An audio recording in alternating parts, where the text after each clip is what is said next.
There are two generations that we have seen in this country. We are of the old generation. And the old generation, you normally don't expect much to happen from it. Because we grew up in a system that we never had the chances, we never had the opportunity. We grew up perhaps in an environment of what was known as apartheid. So our understanding of the world will always be like that. How you grow up and what you taste at the beginning, it's very hard later on to change. So many a time a person will come home and speak about healthy food. And he will explain the health of this and the health of that and the harm of today's chicken and the good parts of the real chicken, what is called desi chicken. And then he will say a desi egg and a plastic egg. And whatever he says, it's all on his place. But if you put it in front of our wives, then they will say, all your health bayans, keep it for the masjid. Because we only learned one recipe. If they have to drink normal milk, which is called real milk, they will spit it out. And if they have to drink that milk, which is called plastic, then they will say this is milk. Because we grew up in it. We grew up in an environment where we never saw real things. And at that time, no one spoke about real things. Amongst the fitan of the WhatsApp, we know much. But through WhatsApp and internet, a lot of truth has also come in the world. And people do get the chance to see what we thought at one time was the truth. We have seen today a lot of lies. We grew up in lies.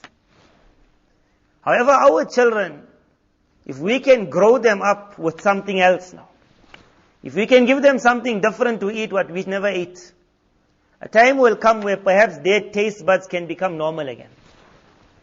The lies that were spoken to us were spoken, we believed it. We fully believed it. We understood color makes a difference in the world. That if you're of this color, you cannot mix with that color. Perhaps it will never leave us now, it's in us. But our children, if we want them also to grow up with it, then that is called injustice. Because now we know it's a lie. Now we have to make our child mix with them. One color must mix with the other color. For my child to learn that there is something called real food and plastic food, that is vital. For him to be able to be shown that there is something called Western sports and there is something called Islamic sports. There is something called going to school and putting a trophy. I came out first, so I lift it high in the sky, that I am the boss. Or there is an Islamic way, that I get a present and I come and stand in front and I put my head down. That I make the shukr of my Allah that He allowed me to excel. We never had the chance, but if we don't allow our children the chance.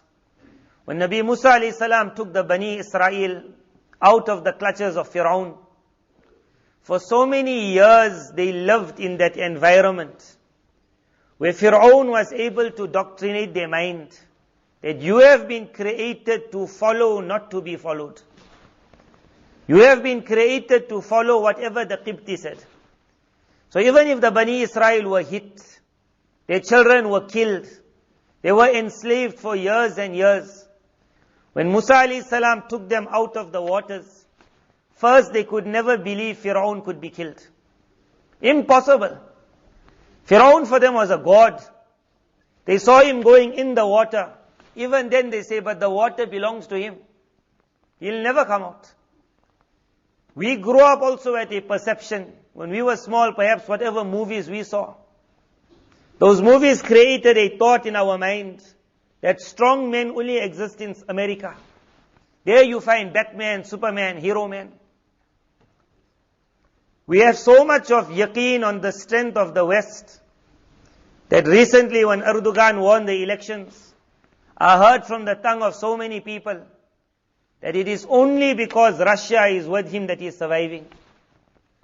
So one person, I just said that read your kalima again. That couldn't you say Allah has made him stand? But because we have so much of conviction that the banks are controlled only by one. So if they want to drop the economy, there's no way Turkey will survive. If they want to drop the man, there's no way he will survive. When Nabi Musa alayhi salatu was salam, in Surah Kahf, Allah Tabaruk Ta'ala sent him to meet a man called Khidr. So during that journey, the meeting point for Khidr was where a fish which was dead, which was half eaten, that fish was going to be given life again. Perhaps Mufassirin write that there was the water of life in that spot. So when the basket was placed on it, on that wet area, that water hit that fish. And that fish now with life jumped out of the bucket and it went into the water. Musa alayhi salatu wasalam was sleeping. Allah Tabarak Ta'ala made it that his khadim Yusha bin Nun saw it. He was amazed, a dead fish, half eaten, jumping out of the basket, going into water. Rasulullah sallallahu alaihi wasallam also mentioned in Quran, that when the fish entered the water, it never go like a normal fish. But suddenly around the fish, a tunnel was created. So now that fish which requires water to live was not in water anymore. It was giving a message, when the command of Allah hit me, I don't even need water. It went in a tunnel. And that water created a tunnel around it, so that anything from outside wants to touch that fish, it cannot touch it also. That fish just went. How long that fish was going to stay in the tunnel, we don't really know, but it's understood that when Musa alayhi salatu wasalam woke up after a long while, and they began retracing their steps, when he came, the tunnel was like waiting for him. For both of them, it was an amazing sight. That itself was amazing. Musa alayhi salatu wasalam's era came long before Nabi Isa alayhi salam. From Nabi Isa alayhi salam till the era of Rasulullah sallallahu alaihi wasallam could have been about 500 years plus. From the era of Rasulullah sallallahu alaihi wasallam till the time that Islam reached Spain. Thereafter, in the land of Spain, a great mufassir of Quran by the name of Allama Qurtubi, he writes in his tafsir that Allah Tabarak Ta'ala afforded me the chance that once I was by the waters of a certain ocean and a fish came up in front of me. He says, I saw that fish which was half eaten. Half eaten. It jumped up. Allah Tabarak Ta'ala gave me the chance to look at it, and it went back again into the tunnel. When I read that, I was amazed that what was the purpose of that fish surviving from that era until his era. And who knows if it's still there today. During that time, could not one shark grab it? Could not one fisherman's hook grab it? Could not that trawler grab it? But perhaps the message was, which will remain till the end, that one fish on who Almighty Allah's one nazar fell, which will be protected with just one tunnel of water, the entire world of sharks, whales, fishermen can try to grab that fish. Allah's command, no one will grab it. That is Iman. But when that man stood up, Erdogan, and he showed a revolution for the world, everyone said they'll put him away tomorrow. Why? Because we grew up with the conviction that no one can ever stand up against America. That will remain in me and you. Abdullah bin Mas'ud radiallahu anh, Sahaba radiallahu anh used to speak the truth. They never hide reality. So he said it, we grew up with what was called superstition. We understood that if a bird flies towards the left, it means don't go on your journey. Allah's Nabi sallallahu alaihi wasallam came and he told us that superstition is from amongst kufr. He said, put trust on Allah and do whatever you have to do. Look how clean they were of heart. Abdullah bin Mas'ud radiallahu anh says, later on in life we would go outside. According to our old understanding, when you go out intending to make a journey, look where the bird flies. If it flies to the right was Yemen. Yemen meant good luck. If it flies to the left, Sham meant shu'mun, bad luck. It was a thought in our mind. You can't take out thoughts. You grow up with it. He said we would see the bird flying to the left. He said the fear would grip us immediately, go back home. He says with that fear, then we would take the next step front. Because we would say, despite the fear within us, we have put our trust in Allah. But what he explained in that is that that will remain in us. You can't get it out. But when your child is born, do you give him that same fear again? Are you still going to tell your child when the spoon falls in the house, it means visitors are coming? We heard it. We heard it at a time perhaps when there was no alims in the country much. At that time our grannies used to tell us, it comes in Quran. Anything they want to tell us, they say it comes in Quran. Anything. They never knew Quran, we never knew Quran. Everything comes in Quran. The mirror broke, you'll have bad luck. One person walked over him. Just like jumped over him. In school you play games, jumping over. He jumped over him. That boy's parents came to the school. That by jumping over him, he will remain short his entire life. But there was yaqeen, conviction on this. Will you give it to your child still? Or when knowledge finally came to the people of South Africa, and it's something to make shukr of. There was a time that perhaps people of the country said that the ulama came, but we never understood the language. Today the opposite has happened. Molana's English is so high, I don't understand that now. It's unique. You have been blessed with scholars that can explain to you everything in detail. Now do you still hold on to your old concepts? A child was born in the house, immediately he said, get a cot. Get a cot. Why? Because the child must not sleep in the same bed with mommy and daddy. So I asked why? Why can't the child sleep here? There's no parda or something. A baby. The child has to drink milk, mommy must wake up. Give him milk, put him back. Child cries milk, mommy wakes up. Father doesn't wake up, so he'll buy 100 cots. He's not bothered. Mommy must wake up. Up, down. A time comes where child cries. Mommy says, hey, shut up, man. Just take a dummy. That's why the dummy was created. I'm not going to wake up again. I have to wake up in the morning for school. But if the child was next to mommy, the child wants milk, he'll just turn around and drink from mommy. That time there was that one thought that what happens at night if I roll on my child? Then I'll suffocate him. The child will be screaming, mommy, get off, get off. Mommy can't get off. So one doctor wrote this. He said, even a lioness, which weighs so much, cannot suffocate its baby. Because it's the natural habit or the natural feeling of a mother. If she just feels the warmth of the child, she'll wake up immediately. And then the doctor wrote, unless you drank the whole night, you intoxicated, you gone, then your child will say, mommy, what you doing? But for a Muslim woman, but to get that thought out, perhaps you'll never get it out. But do you give it to your children also? Or do you tell them, come normal again? There was never cots in the past. The child stayed with the parents.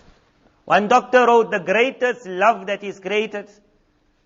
Today, gynaes will say to mothers, when you bath with your baby, so that your child's skin can touch your skin. What you must take the child in the bath for? You can put the child your whole night sitting with you on the bed. The more the skin of the child will touch the mother, the more development will take place faster. One child in hospital, twins were born.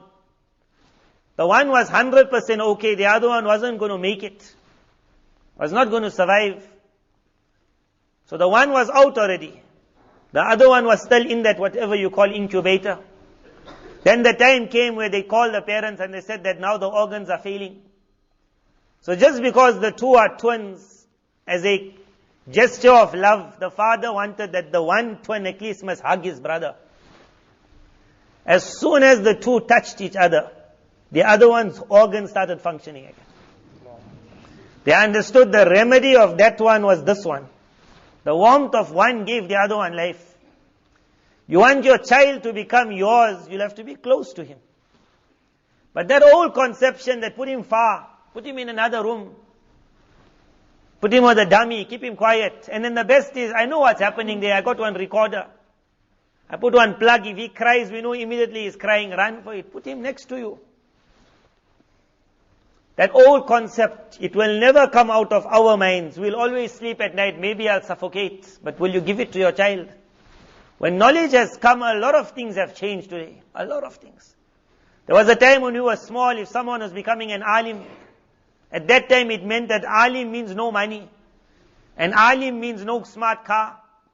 Today we are living in the era that the alim drives a better car than the accountant also. Now that concept can go. Now do you still tell your child by becoming an alim there's no rosy? Now in the country we are seeing the ulama have been given that honor which the normal person doesn't have. So that old thoughts which will be with us forever. Make an effort to take it out from your children. Don't pass it on. Musa alayhi salam came with the Bani Israel. Firaun drowned. They were not ready to see that he died. Some of them said, no, he's just gone in the water, he'll come out again. Allah Tabarak Ta'ala had the water push out that body. They saw the dead body, they went quiet. They still could not believe. But that group who grew up as followers could never become those who will be followed. So when they carried on the same Bani Israel who came out of Firaun's tyranny, first thing they said to Musa alayhi salam, that can't you make one cow for us, one idol for us, we want to worship.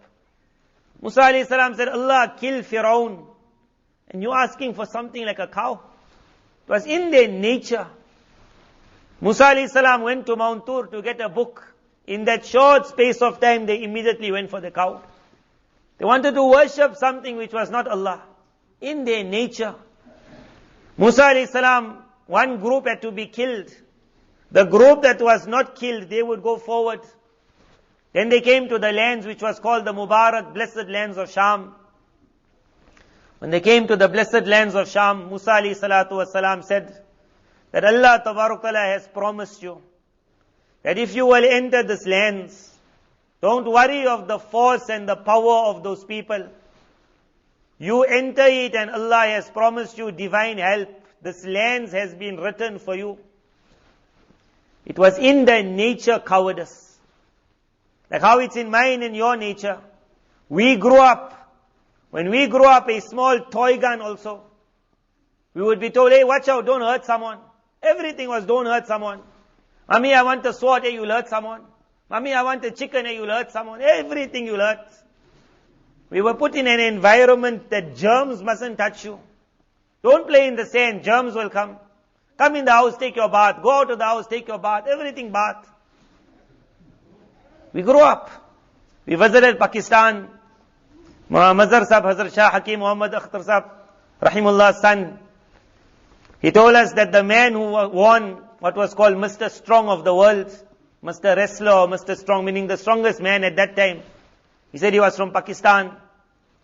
Then he said, and the amazing thing is, so he took us, we went to one town where they make, amazing, in that town also they make the best barfi. Best barfi.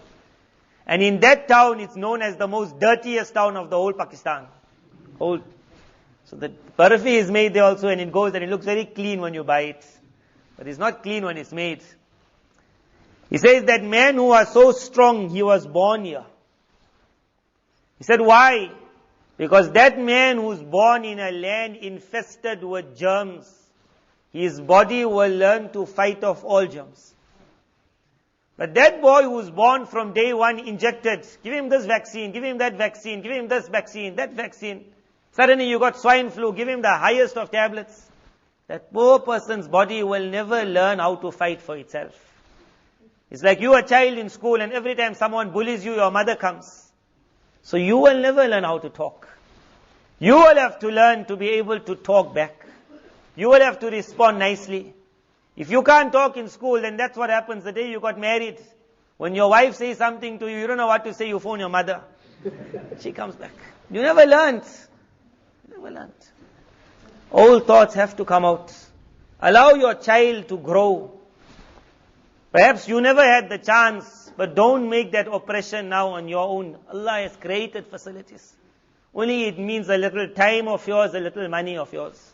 But if you can't do it, just because you could not and you shy, never allow our children to also be held back. That must not happen. So when they reached there, the Amalika, they were like giants according to the Bani Israel, but no giants. It was just that they were known for their strength. Musa alayhi salam told some of his companions, go and see. The news immediately spread amongst the Bani Israel that in the holy lands of Sham there's a huge group, powerful, strong. One will take out everyone. Musa alayhi salam said, the promise of Allah on the tongue of a Nabi, enter this lands and it's yours. He said, فَادْخُلُوا ha, you anta wa rabbuka. He said, oh Musa, you and your Allah, you all go and fight it for us. Inna ha huna qa'idun, we sitting here. They did not have the courage to take that step because they grew up in cowardice. When you grow up with something, it will never come out. At that time, Allah Ta'ala said, فَإِنَّهَا مُحَرَّمَةٌ عَلَيْهِمْ أَرْبَعِينَ. For 40 years, the lands of Sham was made haram for that group. They were made to go nowhere. It was called the Valley of Tea.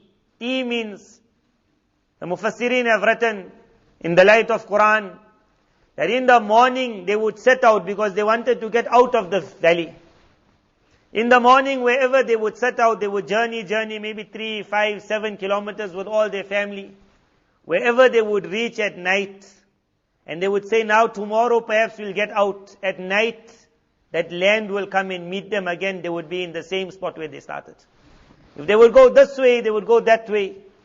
During that time, Almighty Allah created clothing for them which grew according to the child, which remained clean.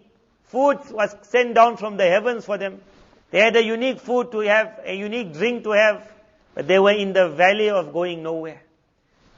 Ulama write, until that generation passed away. That generation who grew up with cowardice cannot do anything. It had to be the next generation who said, we are fed up of going nowhere. They came to the next Nabi. The first group, the Nabi said to them, enter, you will win. They said, we're not going anywhere. The next generation came to the Nabi. And they said to the Nabi, well, you not ask Allah permission that we want to fight for the land. That is the difference between two generations. We are that generation, if we are about guns, some of us immediately will faint. But you don't let your child, he must grow up with a weapon. Allah Ta'ala in Quran has spoken about, He said, O people of Iman, it is the enemy's desire that you must put your weapons down. Once you will do that, so all of them can then attack you. So the verse of Quran is, do not become negligent of your weapons. We couldn't become negligent of weapons, we had no weapons. But the time in the country was created, although it is difficult, but you can get a weapon. So immediately that old thought, that what if I have a gun? And what if one bullet goes off? And what if this one dies? And that what if? But when that same what if doesn't come, when we say, what if I buy a BM? And what if my son presses mistakenly the accelerator instead of the brakes? What if there's a major accident at night? There we don't say. Thereafter the BM came the Lamborghini. Then the what if is gone. What if he goes to school and someone gives him drugs? What if he goes to university and the professor puts a thought of kufr? So they will say, Molana, don't say too much whats. But when it comes to the gun, then suddenly there's a lot of whats. Old thoughts have to come out. You have to learn to now be the next generation, and our children are the generation. We are seeing that time in the Muslim world where there's a real revolution taking place. That revolution started when Turkey was able to defy the entire world.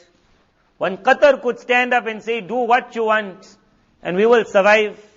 Two Muslim countries have already shown the world, which you never saw in the last 50, 60 years.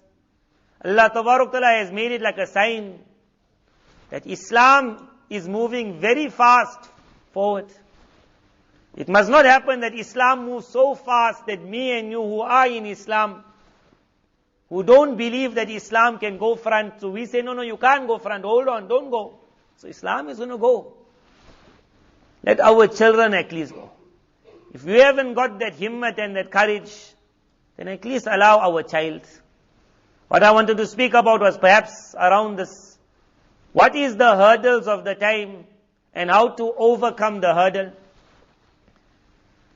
When a battle is being planned, then you have someone who is called the senior planner.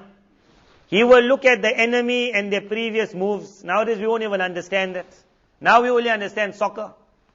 So you will say they'll watch the previous match. They'll say in that match this one is the good player, just break his hand. Then he's out. No one knows battles at the moment. Only you go somewhere, this child is talking. You might wonder how I know about it. Alhamdulillah, I don't watch. But we can't get out of an environment except that one boy, after we give him some words of deen, he will say, I'll give you some words of dunya also. You say, you know who won the match? So even if you don't want to know it's happening, even that old granny, I think she knows who won. You ask her, who's the president of South Africa? She say, I don't know. You say, who won World Cup? She also knows who won. How many gold? Everything. But if you plan a black battle, then he will look at what's the enemy, what's the power of the enemy, where they attack. What was written is how to overcome the hurdles, as though it's like a racing match and you're jumping. But this is no racing match, jumping. This is a battle. It's a real battle. Problem number one in this battle is, the enemy know they're fighting us. We don't know we're supposed to be fighting also. That's the biggest problem in fighting the hurdles of today. If someone speaks about a world of shaitan, me and you only know shaitan is that my mother told me after Maghrib you go out, one shaitan will catch you by the hair. That's shaitan. That's all. We know America is strong. We know something called Illuminati. We say, hey, they're wicked. And wicked also got two meanings now. Wicked could mean good also. I went to one place, so I said wicked. In that country, wicked means like good. People were shocked, like how could I say shaitan is wicked? He came to ask me after that. He said, I thought it's bad. Wicked changed the meaning. I don't know how that happened. Wicked. But shaitan, that word shaitan, if I tell you shaitan is terrible, it's not in your mind because we never grew up with that. For me and you, shaitan is not something to worry about. Just put on your topi when you're entering toilet. Shaitan is gone. That's the only time you worried of a shaitan. Jinnat we're very worried about. Jinnat. But what is called Iblis? What this verse which I wanted to read in Quran where Allah Tabarak Ta'ala says, أَفَتَتَّخِذُونَهُ وَذُرِّيَّتَهُ أَوْلِيَاءَ مِن دُونِي.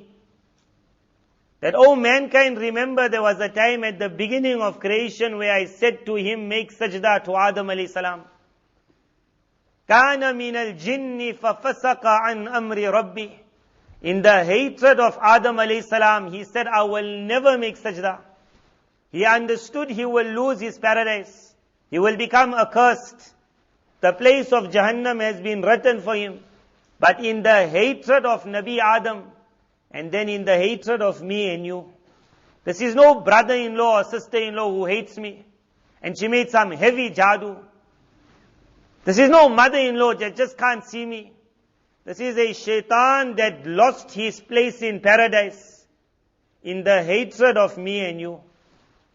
He walked out and he said, I will ensure that not a single one will come in this world except that I'll attack him from every corner.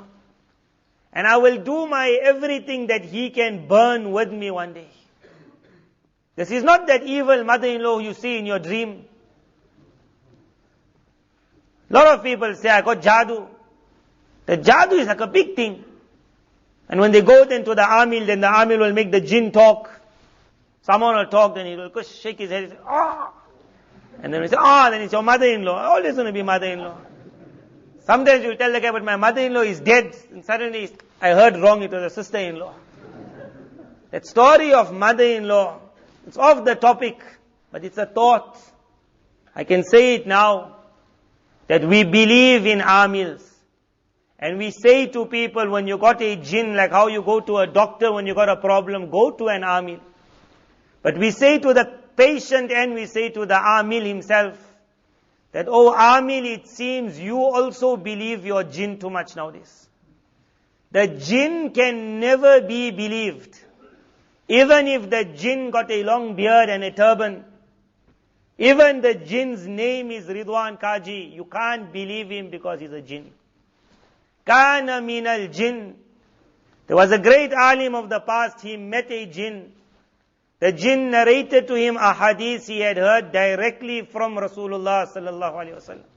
Which meant between him and Rasulullah sallallahu alaihi wasallam there was only the jinn. The jinn will be recorded as a jinn sahabi perhaps. That alim, it was a thrill, what narration, what solid narration, he recorded it in a book. But that book did not become Bukhari. It did not become Muslim. It did not become Tirmidhi. It became unknown.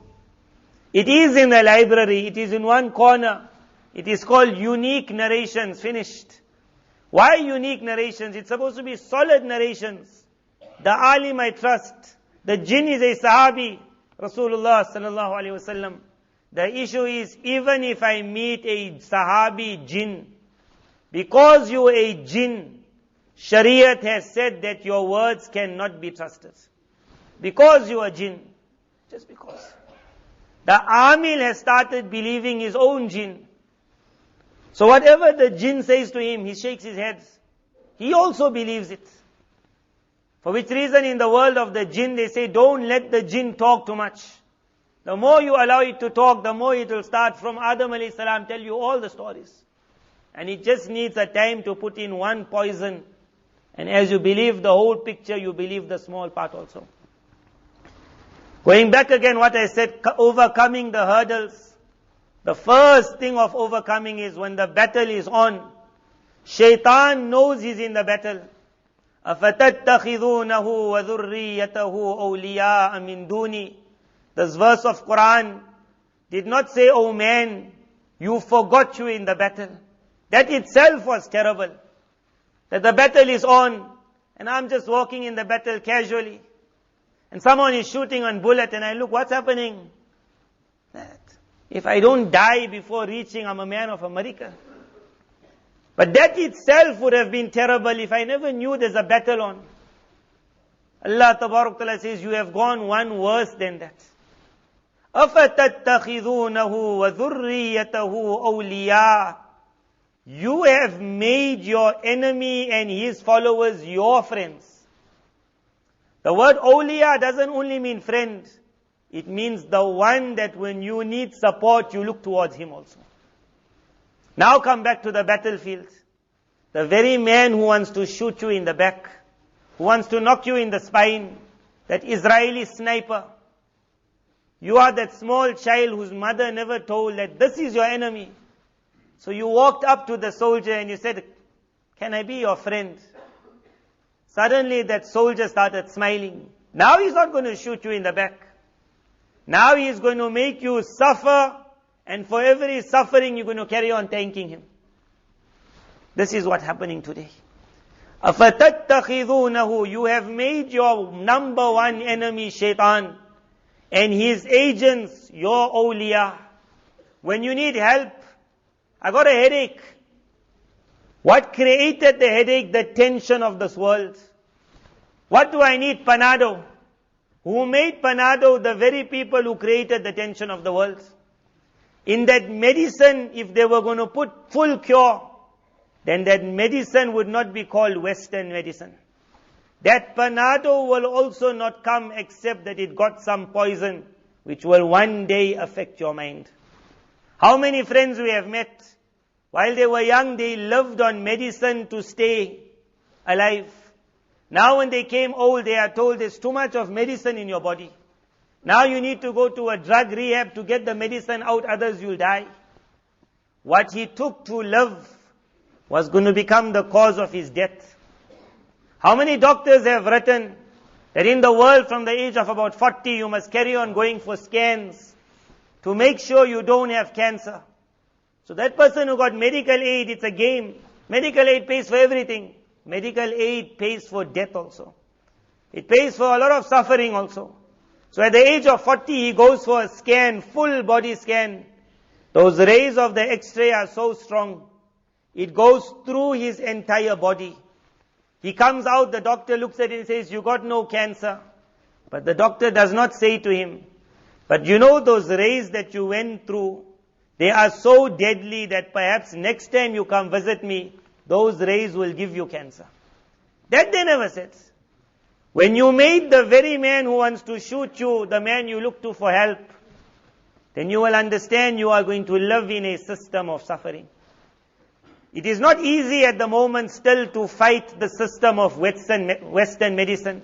My own father is a doctor, so I'm not making war on any doctor. But we had a time in the world, there was a time before Western medicine took over. Even in America, everything was called herbal. Everything was herbal. Every cure was from a plant. Then a time came where Western medicine took the market. Because propaganda is their machine. Everyone believed it. When we were small, we walked in every shop we showed there. Butter is very unhealthy for you. Margarine, take margarine and you will live much longer. Margarine is plastic. Butter is real. We saw sometimes margarine in our madrasa. Obviously the madrasas, they don't get the best type of margarine. Someone who sponsors will sponsor the lowest type. That margarine sometimes in our plate. We used to try to wash that plate with boiling hot water. Boiling hot water sometimes could not melt our margarine. You think it will melt in this body? Butter was tops, but you just needed the doctors of the world to say, butter very unhealthy, you'll get fat, round. Take margarine. Suddenly everyone took margarine. Why? Because of thought. Today when the internet came also to our benefit, now you can see both sides of the story. The liar story is also dominant, but the truth you can also find. Today we have come in an era where there is something called sunnat medicine again. Sunnah medicine. You got a headache, take this. But amazing old thoughts. If someone says to you, take ajwa, immediately you will say, very expensive. If someone says, take honey, you will say, yeah, but I took it the other day. Someone says, bring panado. Panado is yaqeen and I'll get better immediately. Someone will say, give me something healthy. They say, it takes too long to get better. Just take that one injection and everything is done. It's an old thought, but if your children can grow up and they are independent from Western medicine, may Allah make it my child and your child. If we can bring them up independent of Western medicine, their bodies for the first time again will start learning how to fight for itself. It will not be a dependent duck, like what me and you are dependent. The first point of crossing every hurdle is, we are still in that environment where they are the boss. They still control the televisions. They still control the internet. They still control the university. But at least some light is coming for us. When I go to school now, no longer must I enter in the school as a dud, as a zombie, that whatever the teacher says, I go, yes, yes, yes. If the teacher says, we reach the moon, we reach the moon. He said, we went past the moon, we went past the moon. One person asked one scientist, whether it's true or not, I don't know this yet, because I don't know about what's happening up. But I will leave one thought for you. Those that are in school teaching about what's happening out of space, recently they have reached the understanding that after you go past Earth, it gets very hot. And there are layers now, perhaps layer 1, layer 2. Very hot. That intense heat will melt metal. Now that metal which was used on the rocket which reached the moon once upon a time in whichever 30, 40 years ago, that metal is there in America still. So when those people looked at that metal, they realized that this metal would no way have gone past layer 1 and 2, forget the moon. So he asked the question to the scientists, that I can't understand that this metal can't manage that heat. How did you reach the moon? Up till now, the only answer that has been given is that 30 years ago, America invested in very, very expensive metal. So expensive it was that after that they never bought it again. That is an answer that they have really given. Because you can't go past. Whether they really reach the moon or not, we'll never know. You can't trust Neil Armstrong because he was a Freemason himself. You can't trust NASA because they grounded with shaitaniyat. And you can't say, I saw it myself, because you saw nothing except the pictures they allowed you to see. So I am not saying they never reached or they reached. What I am saying is there was a time in life where everything we said yes. We entered school once upon a time, they told us Shaka Zulu. He was the boss. He killed a lion with his bare hands. Years later we saw the books of history again, they said Shaka Zulu was a traitor. He sold out to the white man. Dingaan was the good guy. Next time we'll see the books of history. Turkey, when I went, they said once upon a time they learned Mustafa Kemal is God. Said now they learned he was the biggest shaitan. what thoughts are in your mind, we used to shake our head like this. We have reached a time, alhamdulillah, no longer we have to shake our head like this. If you are still going to university, then I will end on this last point. After Allah Tabarak Ta'ala said, أَفَتَتَّخِذُونَهُ وَذُرِّيَّتَهُ أَوْلِيَاءَ مِن دُونِي وَهُمْ لَكُمْ عَدُوٌّ. That how can you make your open enemy the one you look to for support? وَهُمْ لَكُمْ عَدُوٌّ بِئْسَ لِلظَّالِمِينَ بَدَلًا. Allah Tabarak Ta'ala said, what a swap you made. You had Allah, you had Quran, you had a unique sunnah which told you everything of the truth. But still you said, hey, I'll rather look at what my professor said. So the next verse, we are living in a time, normally someone will speak about zina. Somebody else will say speak about porn. Someone will say speak about drugs. And we have spoken about this. But if you want to understand what is the attack of today, the attack of today now is not on zina anymore. It's not on porn. It's not on drugs. It's not on suicide. It's that we will put you in a university.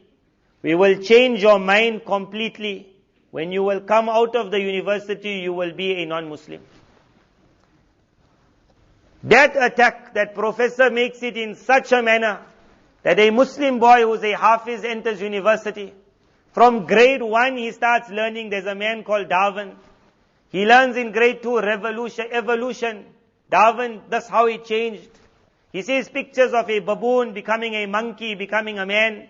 He sees the walk of the naked in person. He is taken for schools, for excursions by the schools towards certain caves. There they will show him certain things. He says, man's roots were here. As it plays in his mind,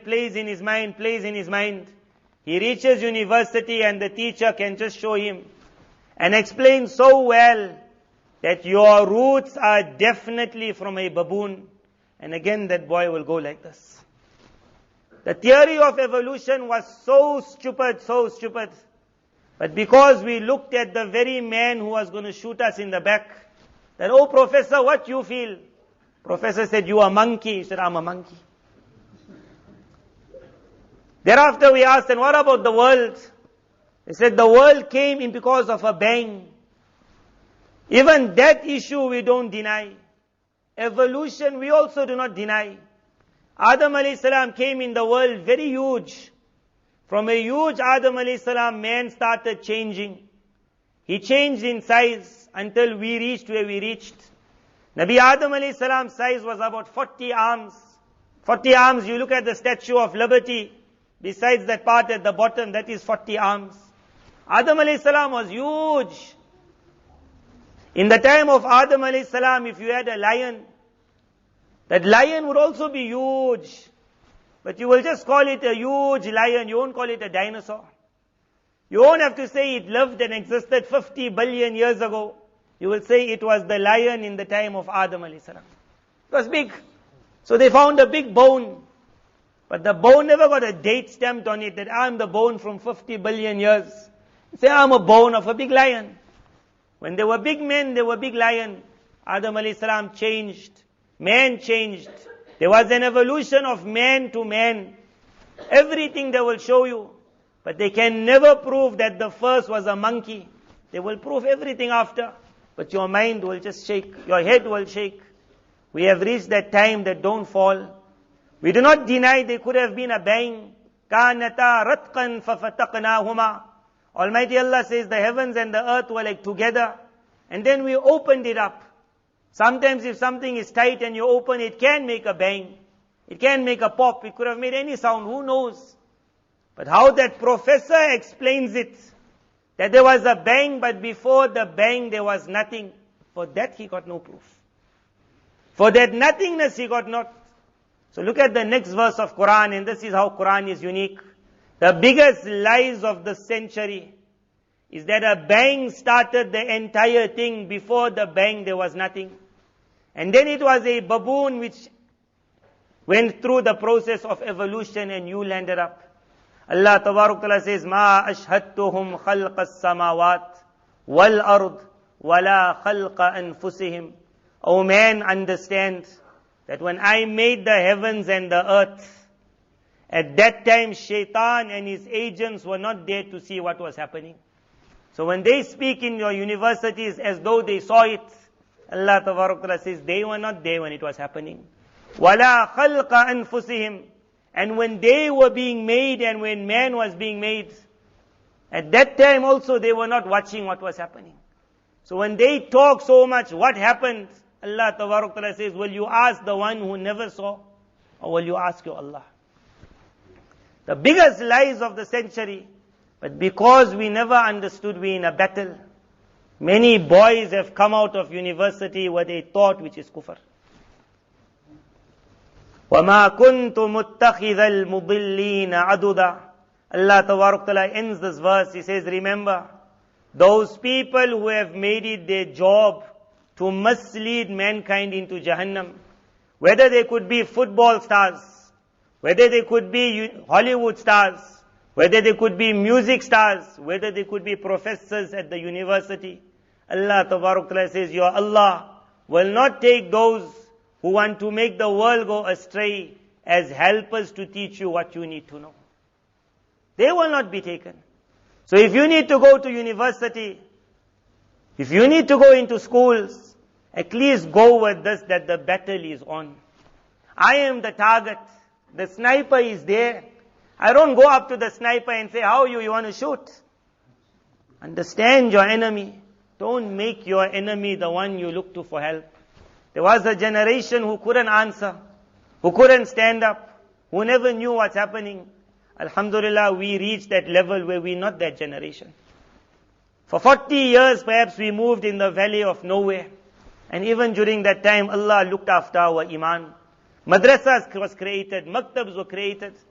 But you, oh my young friends, you are a generation that instead of wasting your time on Google to go see which auntie married which uncle, and to see when she was on the beach how she was sitting, and to go into their world of porn and filth, and to see when they get married what they do, because me and you both know their marriages don't last.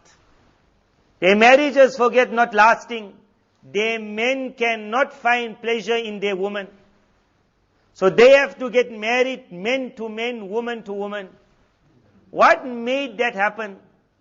That very porn that they're showing you to thrill you, that one day when you get married you'll get this enjoyment. That very porn took out the enjoyment in their own marriages, because of which one man could no longer get any thrill with a woman in front of him. Whether she was a wife, whether she was a secretary, whether she was a girlfriend. He had to go to another man. She had to go to another woman. They even finally landed up by animals. But they cannot find pleasure together. Because what is shown on porn is not real. It creates such a filthy thought in the mind that the day you get a halal wife, you will not find pleasure with her. You will have to go look for it in haram. There you will still not find it. You will have to go look for it in another man.